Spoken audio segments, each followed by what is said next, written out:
Gamers, what's good? There's some new dino support that's just been revealed. Now, this probably won't be in Master Duel for a while, but it actually genuinely looks really good. Like, it is going to make dinos significantly better. Way better than the Transcendrake stuff, you know? Ground Xeno's a cool card and all, but this new support, I think, is really something to look at, and I think it's going to be changing the gameplay of dinos significantly. So I really wanted to make a video because I know a lot of my viewers are big fans of dinos, and I started my channel with dinos, right? So really quick, before we go take a look at those cards, obviously they're not in Master Duel, right? So you can't look at them in here, but I just wanted to let you guys know, just because right now there's these temporary accessories in the shop that you should probably check out. So there's this new icon frame that looks really cool, and it's only going to be up for another 5 days. So just wanted to notify you. You know, it's only 60 gems. I think it looks really good. So, you know, if you want to get it, you know, just make sure to go get it. And the other one's just a wallpaper, but I mean, I don't think anyone really cares for this wallpaper, right? Maybe you do. Who knows? Anyway, let's go look at the cards. All right, so here are the cards, and this is the part of the video where I'm just going to remind you that, you know, if you like the video, it's just going to help me out a little bit. You know, you could take the 1 second, to hit the, you know, I would appreciate it. But anyway, we have 3 new level 10 monsters, and you know, like, the name will probably be changed at some point, but right now we only have like our translation names. So all the cards go under Apodrakosis for now. I think it sounds like a really cool name, and the cards look really cool, but I'm not sure if that name is going to stick around. Now, these cards are basically Xenolock 2.0. You know how Xenometeorus locks you into only being able to special summon, I think it's dragon, dinos, worms, and sea serpents from the extra deck for the rest of the turn. This deck just kind of revolves around that, and it seems like that's really the direction they're going with dinos now, and I really like it. The way they're doing it here is a lot more solid. What this is going to be doing for dinos is it's going to be adding a couple of bricks to your deck, right? But it's also going to be adding 10 one-card combos, and essentially you're going to have like 12 fossil digs now in dinos. That's right, 12 fossil digs. So your searchers are going to be really consistent, and I think that's kind of what they're trying to do with dinos here. I think what they're going to try to do is kind of make dinos more consistent and have access to now really solid one-card combos, but it's still going to be bricky like dinos always has been. What I think this is going to do is it's going to make it possible for dinos to become a rogue deck again. I don't think this would randomly make dinos tier 1. Now, if we do get better sea serpent support later to put into dinos, that could really help. We'll talk about that very soon when we look at the cards. And another thing, we're getting some Jirak support very soon. So if that Jirak support that gets revealed is really good as well, that could change my mind on this. But for now, what I'm looking at is something, especially considering that in the future metagame where this will come out, you know, we'll have Fiendsmith and all these things. When I'm looking at it, I'm like, okay, it's definitely going to help dinos and make them significantly better. This will be must play without a doubt. But, you know, just because of the power creep of the format and stuff, I still think dinos are probably going to be landing around rogue, but probably like maybe potentially top of rogue. This is seriously good support. So enough yapping about what it will do. Let's actually look at what it does. So what do these cards do? So this is kind of like your main starter. This is your 1-card combo. There's also a flash spell that searches this card, which is also a 1-card combo.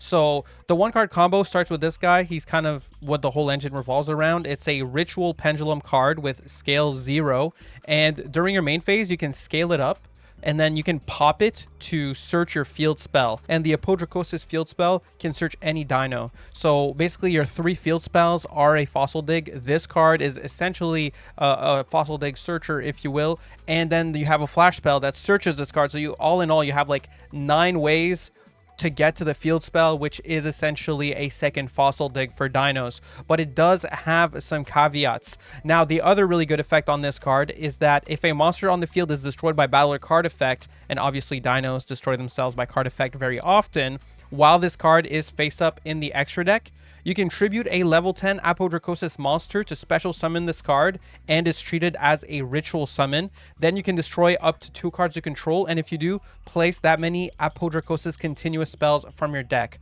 So typically, you can use this to like pop a baby if you have one, or just pop a random card if you don't. And the best card you can set up with this is you have a continuous spell that we're going to look at very soon that works like a dimensional fissure, but only on opponent's turn. So that's really crazy, and it's very easy to set up. It's a really good card. There's other decent continuous spells, but that one is really the one you're most likely to run and go for. But anyway, let's look at the other cards here. So let's look at the field spell, and then we're going to look at the monsters, because those are like the main, that's really the main meat of this engine. All right, so here's the field spell that you're almost always going to be searching with your ritual monster, and this is Apodrakosis Ascension Crest of Transmigration. This is, like I said, essentially a fossil dig.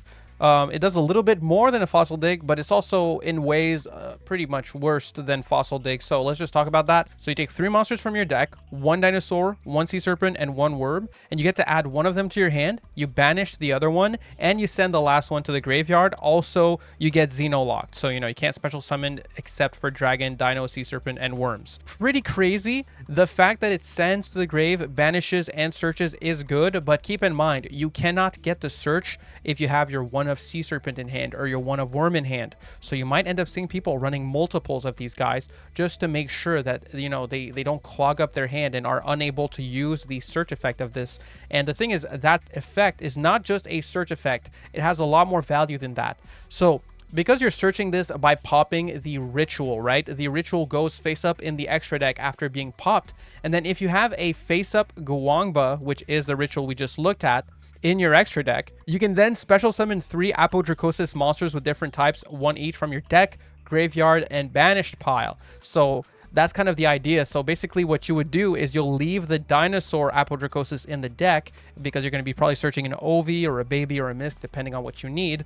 Then you're going to be sending the sea serpent to the grave and the worm to the banished pile. And then you get to summon all 3 for free.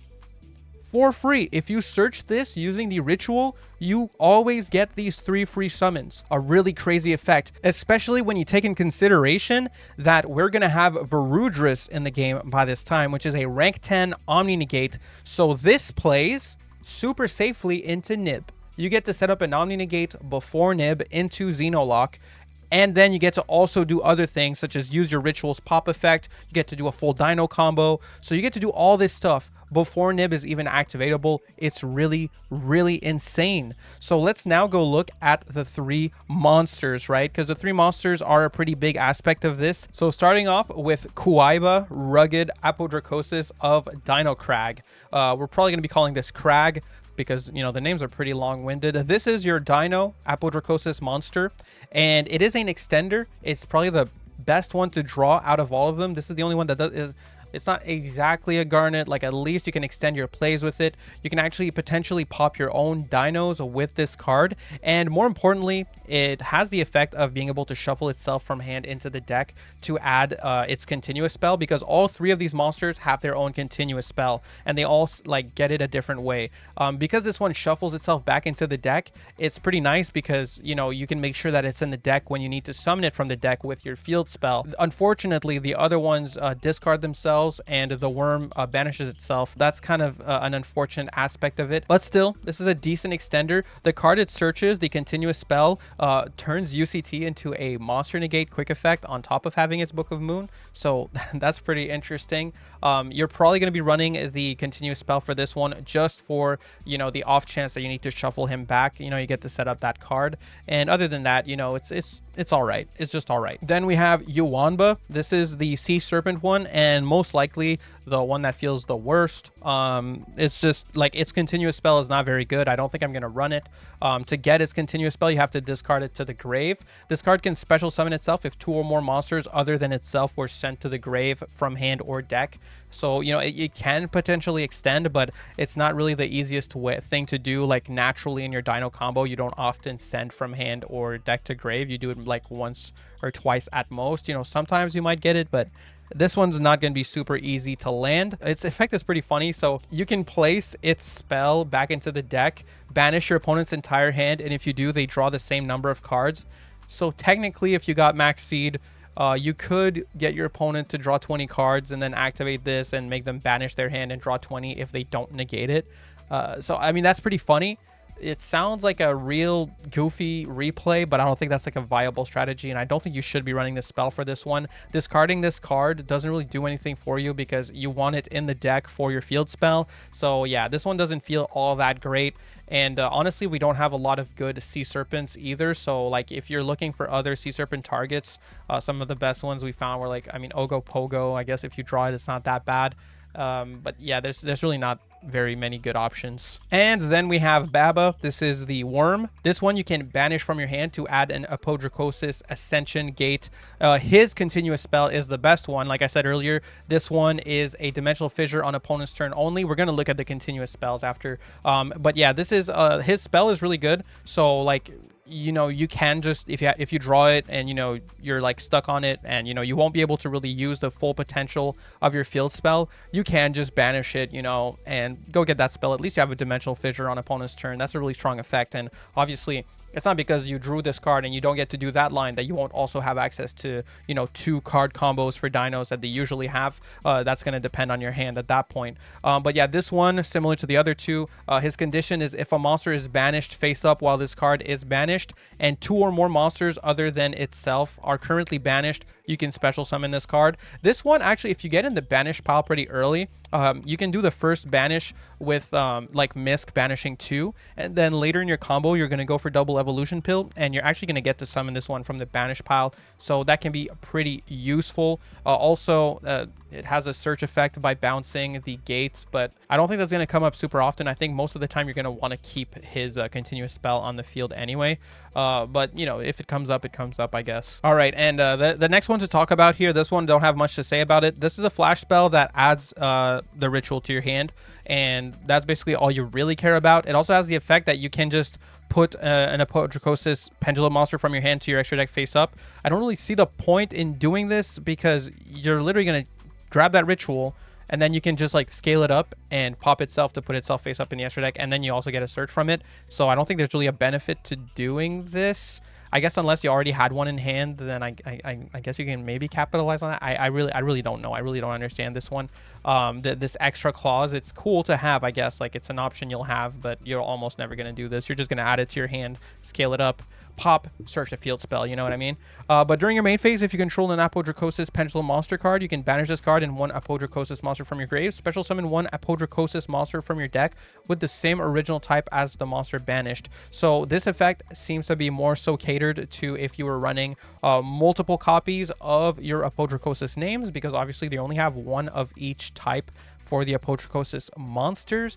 But still, I don't think that's necessarily a bad thing, and I think over time, I actually wouldn't be surprised if people started running more of these Apodrakosis bodies and kind of having a slightly bigger focus on the Apodrakosis aspect of the deck. Just so, first of all, it kind of protects you from having those hands where you can't really capitalize on your field spell because you drew their names if you're running multiple of them.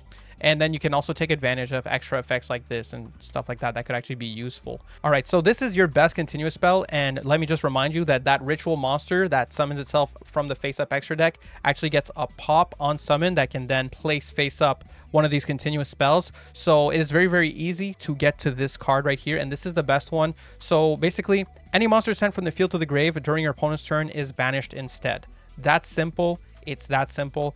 You can potentially set up a Giant Rex on the field with like an Ultimate Conductor Tyranno, and then when you pop the Giant Rex, it's going to get banished and come back, so you're going to get to loop that resource. That's going to be quite easy to do if you get the full 2-card combo, especially because this engine actually boosts the Dino 2-card combo quite a bit. Also, all these continuous spells give quick effects to your monsters on the field. So for example, this one gives level 10 or higher monsters whose original type is Wyrm the quick effect to place a face-up Apodrakosis continuous spell on the bottom of the deck, i.e.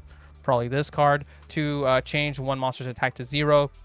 You're not super likely to do that, but I suppose it is an option you have, right? And this one is the one that the Dino can search, and this is the second one that you might want to run just in case you draw that Dino. You can actually shuffle it back into the deck and search this, and it gives UCT a quick effect monster negate, right?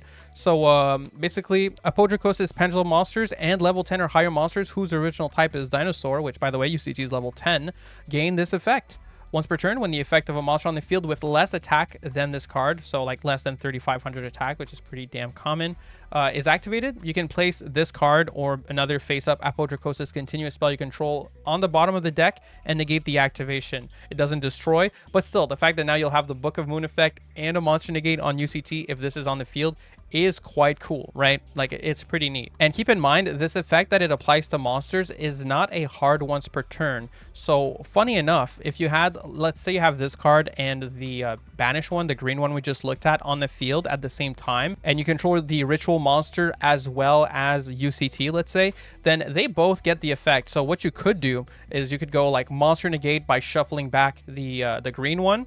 And then since this is still on the field, its effect is still applying to, say, the ritual. And so you actually get a second monster negate by shuffling back this one off of the field because it's a continuous effect, right? So that seems pretty good. It's pretty interesting. Definitely a solid one. Definitely way better than the water one, which is the last one we're going to look at here and the last card that we have for this archetype. All right, so here's Gate of Serpent Fall for our Sea Serpent monster. Yeah, so Apodrakosis Pendulum monsters and level 10 or higher monsters whose original type is Sea Serpent gain this effect. Once per turn, you can place one face-up Apodrakosis continuous spell you control to the bottom of the deck, then target one card on the field, return it to the hand. Now, this is not a bad effect by any means, but you have to keep in mind these cards are not going to be really serving your engine at all. If you draw your level 10s and these continuous spells, you're going to be looking pretty weird. You're not going to be in a very good position. You know, none of these continuous spells will revive those monsters from grave or anything like that. Like, you don't get very good interaction from them. And so, like, drawing these cards is going to suck, as well as drawing the level 10. So I don't see myself running all three of the spells, most likely not. And this is the easiest one to remove. It has the lowest impact, I would say, of everything else. Technically, I guess its effect, you could argue, is actually in some cases better than the Dino one. But the thing is, the Dino one, the only reason I would even run it is to be able to shuffle back Crag, whereas this one, to search it with the Sea Serpent, you have to discard the Sea Serpent. And so, you know, you don't get the value of putting it back in the deck, which just makes it not worth running, in my opinion. Still, not a terrible card. Now, this video is probably running longer than I wanted it to because I'm just so excited about new Dino support. Just the last thing I want to show you here is I did build like a temporary, or like, I guess, a perspective deck list in yugioh Omega. Unfortunately, the cards are not yet like fully into yugioh Omega, and I couldn't find a simulator that had these added. They'll probably be added like tomorrow. So, you know, if you guys want to test these, maybe check out like Dueling Nexus and a day or two, and you should be able to finally test these. But for now, basically, you just have their names, as you can see here, without the artworks. But yeah, so I'm running 3 of the field spell, I'm running 3 of the flash spell that searches the ritual, and I'm running 3 of the ritual, as well as 2 copies of the continuous. And you can see here I'm running 50. I also decided to run an extra Wyrm card just in case I drew my Wyrm, and I'm also running an extra Sea Serpent in case I draw my Sea Serpent. This is the extra Sea Serpent I picked just because, you know, our ritual is a scale 0, so technically, you know, if you drew a scale 7 plus a scale 0, you could go for a pendulum summon. In retrospect, I might end up just running 2 of the level 10 Sea Serpent and 2 of the level 10 Wyrm. I'm not sure yet, but, you know, these are decent utility cards, you know, and they're not quite as bad draws as the level 10, so it's debatable. It's hard to say. Keep in mind also, these cards can be searched by the field spell in niche scenarios, especially Protoss. You know, if you have full combo in hand already, you could just use your field spell to search Protoss and set it up after your combo, and that's kind of crazy, being able to just search Protoss off of your field spell that you can just search with your ritual. So yeah, you have like 9 ways of searching Protoss and Dinos. Maybe Protoss is going to become a pretty standard part of your board just because of that. Can't even test this right now because when I try to go do a test hand, it tells me I have an invalid amount of cards just because the cards are just not programmed yet at all in the game, it seems. So, you know, I'm gonna have to wait a little bit, but still, you know, I can break down the nib safe 1-card combo for you super quick before we end this video. So the nib safe line is pretty simple. So you go for your ritual, you scale it up as a pendulum card, you pop it with its pendulum effect to search your field spell. With your field spell, you're going to search Oviraptor as well as dump the Sea Serpent.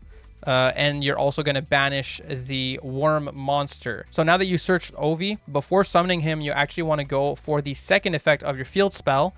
Because you popped your ritual, it went face up in the extra deck. You get to go for its special effect to special summon 3 Apodrakosis monsters, 1 from your deck, 1 from your graveyard, and 1 from your banish pile. So you're going to summon the Dinosaur Apodrakosis from your deck, the Wyrm from the banish pile, and the Serpent from the graveyard. Now you have 3 level 10 monsters on the field. You can make yourself a Varudras. This card is a crazy Omni Negate. This is not in Master Duel yet, but a lot of people are waiting for it because it's really broken in Yubel as well. When your opponent activates a card or effect, quick effects, detach 1 material from this card, negate the activation, then you can detach 1 material from this card and destroy 1 card on the field. At the start of the damage step, if this card attacks while it has material, you can destroy 1 card on the field. If this Xyz summon card is destroyed, you can destroy one card on the field. This is one of the most custom card overtuned XCs I've ever seen in my life. It's really, really insane. And as you can see in this deck, it's like super easy to summon super early into your combo. But yeah, so once you have this on the field, and you're going to keep the Wyrm on the field, by the way, if you wanted to know, you use the Dino and the Sea Serpent to make Varudris. At this point, because you have a non-negate on the field, you're pretty safe. You can normal summon OV search Misk, activate Misk in hand, you know, then you can banish Misk, summon the Archosaur from the deck. Archosaur is going to pop OV and search a double evolution pill. And at this point, because your OV was destroyed, you get to proc the effect of Guangba, where if a card on the field is destroyed, you get to special summon it and then destroy a card on the field, right? So basically what you need to do at this point is you just tribute your Wyrm and you get to summon the Guangba. Then with its effect, you're going to pop your Archosaur that you just summoned, and then you get to set up your continuous spell, the one that's basically a dimensional fissure on opponent's turn. Summon UCT by banishing the Wyrm as well as the Archosaur in the grave, and you have your Wyrm back in the banish pile where it can potentially be summoned again later down the line in the duel if you get to banish twice in one turn, which shouldn't be too hard. You have a non-negate, you have UCT, you have a dimensional fissure on field, and this entire combo was safe from the Nibiru. Not to mention, if you wanted to, on summon of your Guangba, you could also pop your field spell because you don't really need it anymore for your combo at this point. And if you do, you can set your second continuous spell, which also adds a monster negate to UCT and technically to your ritual as well. So you would end up having basically either one monster negate and the dimensional fissure effect, or two monster negates if you decide to shuffle back the dimensional fissure card during your opponent's turn, depending on what they're playing. So really, it's solid. I mean, nib safe, one card combo. This entire combo was literally just off of one copy of this. Never needed an extra card in hand to do it. It's really that good. So we're not even looking at the 2-card combos for Dino here, and we're still setting up a lot of interruption. We have, you know, some oppression on the field with that, you know, continuous spell being kind of like a, you know, a budget dimensional fissure essentially. So yeah, a lot to be excited for here. I think Dinos, once we get these cards, are going to be a lot better. Now, I don't know how long it's going to take for these cards to come to Master Duel. It's probably going to take a while, but I figured I'd make a video kind of covering them because I think this is something to be really excited for. And, you know, let me get off of yugioh Omega because we can't even look at the artwork. All right, this is a much cleaner interface to leave on. Yeah, I know this is kind of like a unusual video for the channel. I mean, maybe it's a bit too long too. I might need to get better at talking about new cards, honestly. I did a lot of labbing today for these cards, and I'm extremely excited. I haven't been this excited for new cards in a while, so I was really, really motivated to just make a little video covering them, even though that's not really what people are used to from my channel. I'm just really happy to see some actually solid Dino support seemingly coming to the game. So let me know if you guys are excited, if you think I'm coping on these cards. I think there's really something here, especially like with the fact that we get like basically 10 one-card combos for Dinos is crazy. By the way, for those wondering, the 10th card in the 10 one-card combos is because you get an extra Foolish Burial, send Herald of the Archetype to the grave, and search this guy. So you technically have 10 ways of getting to this guy and then going for field spell and shit. You know what I mean? So really good stuff. Anyway, that's it from me. Don't forget to subscribe. Peace.